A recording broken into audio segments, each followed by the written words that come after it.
It's so common for so many men these days to think that they don't have the ability to connect with women, especially the ones they're attracted to.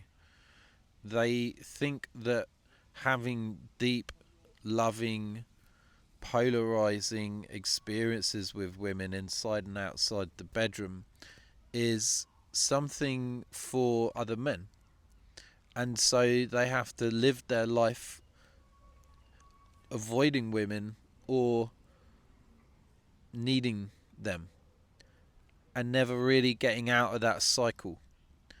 They meet a woman, if they do meet one, they feel a bit needy towards her, they push her away, and then they just go back to avoiding women altogether, and it's this sort of like fear cycle that they get caught up in. If you feel like you're caught up in one of those two, avoiding women or being needy for them, then this is how I lived my whole adult life. I'm 43 now, and it wasn't until I was 35 that I really was able to start developing a deep connection with a woman because of the neediness that I had within me and all the fear I had within my nervous system that was actually pushing these experiences further and further away. Now, of course, I thought there was something wrong with me.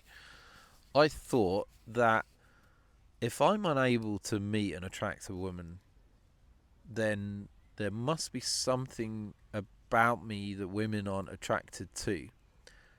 And therefore, I'm fucked. Well, that's what I thought. And it wasn't until I was in front of a woman doing an eye gazing experience, and this is something that I offer in my coaching program, by the way. It wasn't until I was in front of a woman who was there to help me work on my intimacy issues that I saw that I was pushing women away before they had the opportunity to reject me or to push me away. Now, this was probably one of the biggest aha moments I'd ever experienced in my life.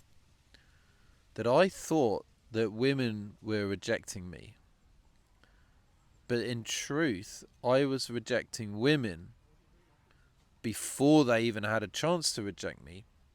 It's just that I was doing it with my subcommunications that were coming from my subconscious mind. Because I had a bunch of beliefs about myself and I feared rejection and I feared intimacy, I had equated all of this, let's put it in the bundle of connection. I had equated deep connection with fear, with I mean, it comes to a threat to our survival if we're going to get real with what it is. Our subconscious minds, as a species, has developed for millions of years to keep us away from danger. So we survive, right? Survival of the fittest.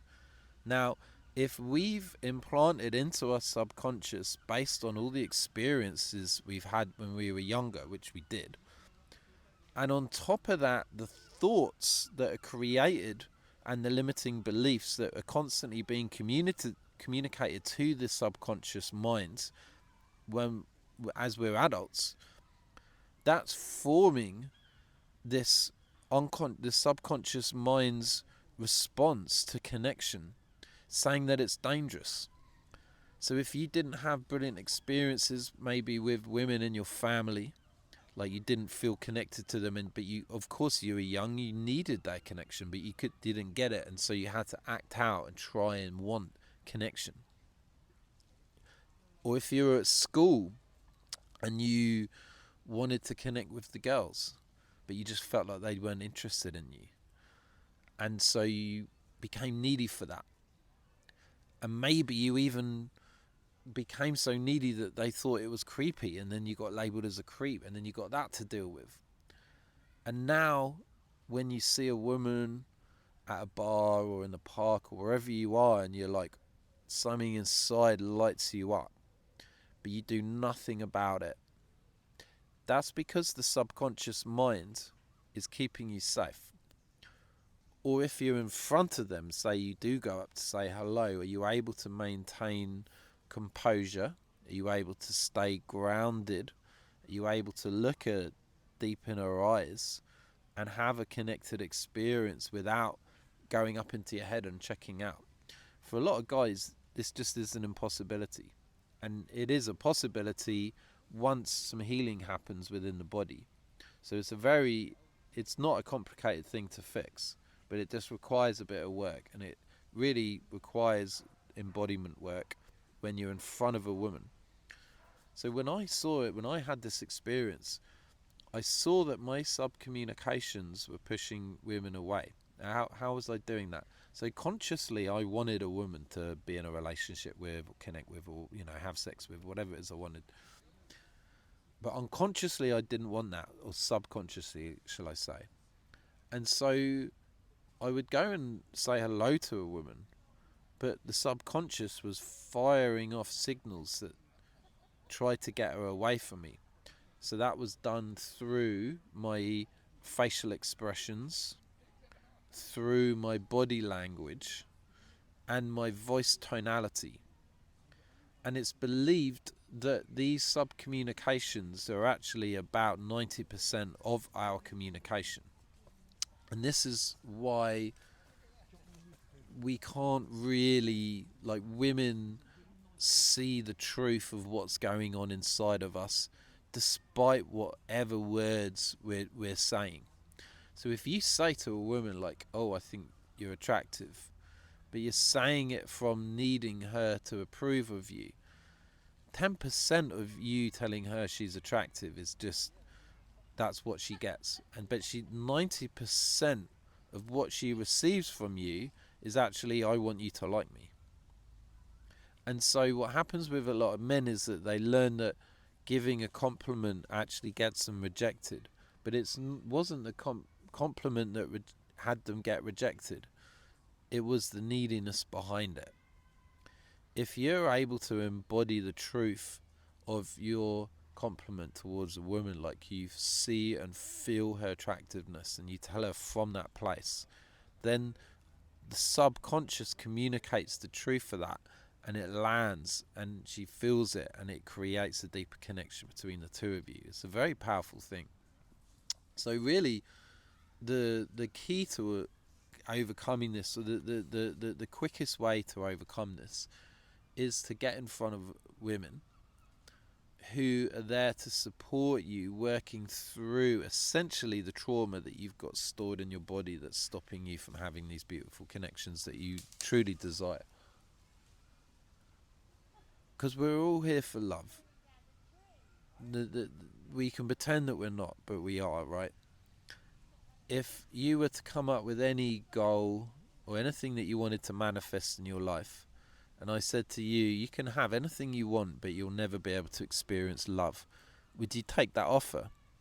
Probably not, because love is the thing that we're all after. We're just going about it in a roundabout way.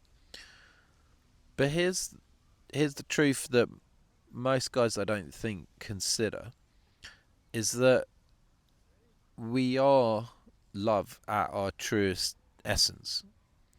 Now, I know that sounds a bit like woo-woo or whatever, but hear me out here. When you look at a child, or let's say a dog, and you feel love in your heart, right? Or you just look at that dog and you're like, wow, what a beautiful dog. That's you accessing your true nature when your mind shuts off. Because when you look at a dog, you don't have thoughts saying that that dog should be different to how it is. Now, some of you might, for sure, but I'm sure you understand what I'm trying to say here, is that you accept the dog. You accept the colour, the fur, the size. You don't cloud any of your own negative thoughts and judgments onto a dog. And so naturally your heart starts to open, and then you feel love for the dog, right? All of that is you not thinking. So you're not your thoughts. You're the presence behind the thoughts that only comes through when you're not thinking. So you're looking at a dog, you're like, whoa, beautiful dog. And then you put that gaze, put your attention, your focus towards a woman, and are you still feeling that open-hearted love? Probably not, because your stories come up, and those stories are connected to emotions. There's a Velcro effect between thoughts and emotions, and so just looking at a woman will bring that shit up in you, and that's why it's hard to connect with them, because of all that baggage. That's what's pushing them away. It's not you. Who you are underneath that is just love. So it's not about trying to connect or trying to be better with women. If you look at all the red pill teachings out there, all the dating coaches are getting men to act out to try and get women to like them. That's just ego gratification, and there's no satisfaction in that, because it's all fear based. Fear's from here, love's from here. Now, this what I'm promoting isn't just having lovey-dovey relationships with women. It's actually what I teach men is to embody their masculinity, so they have deep polarizing experiences with women where they're able to access their feminine nature, so they can feel safe in your arms and all these beautiful things. But if you're not bringing your masculinity with love, then it's control and dominance, and it will have women. Some women want to be with you for a certain amount of time, maybe, but it's lacking depth, and it's lacking realism, and it's lacking the ability to have a relationship that actually is nourishing and healing and awesome in many areas. So just see that it's your baggage that's stopping you from connecting. You were born with the ability to have deep connections. You were born connecting. It's your nature. It's your birthright to connect. So this work isn't about trying to get women to like us. It's actually learning how to embody the truth of ourselves, which is our presence and connection, and then clearing out the baggage that gets in the way of that when we're with women. And then when that disappears, we can just be ourselves. We can speak our truth. We can literally have insane, beautiful, heart-opening experiences, and actually like spiritual healing, intimate experiences in the bedroom, which will actually fill you with so much energy that you can channel that into manifestation in a way that just like gives you so much strength and power. It's quite amazing. This is how men and women should be working together when there's this polarity. But because women are being sent into their masculine and men are being sent into their feminine, we don't have that polarity anymore. But when you get to be with a woman, especially in the bedroom, who's deep in her feminine nature, and she's soft and receptive, and she feels safe in your presence, you get to, she literally, you get fed from her feminine energy. It fills you up. Now this is a symbiotic relationship, right? So she's being fed by your masculine energy as well.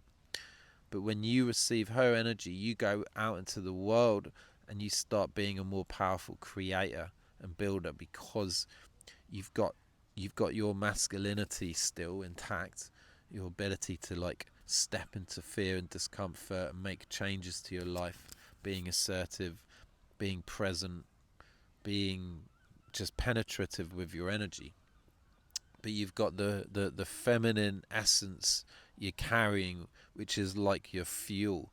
It kind of gives you the energy to do more, and to literally, like, the idea of it is that women's love fills us up, so we go out to the world to make more money and create more safety in order for her to be able to go even more into her feminine nature, and then that's what is just how it works essentially. Thanks for watching, guys. If you're ever interested in doing this work with me, you can reach out. I'll put a link in the description below. And also do put any questions in the comments if you'd like to learn more about what I'm talking about. Thanks for watching.